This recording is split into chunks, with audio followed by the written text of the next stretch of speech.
Primetime news tonight, the crime debate. Opposition rejects claim it's to be blamed for upsurge in violence in Montego Bay, St. James. Transforming Denham Town, build out leg of Zozo now in effect. And trade unions blast Jamaica Employers Federation over calls to review labor laws.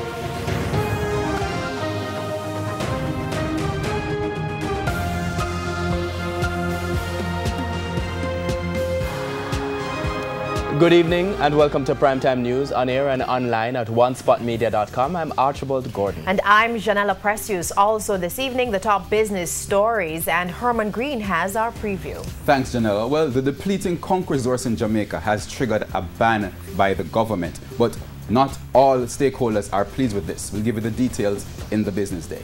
From Herman to Jordan Fort at the Sports Desk. Yes, Archie, one national champion has finally broken his silence on his decision to switch training camps. I'll have more about that in Primetime Sports Monday.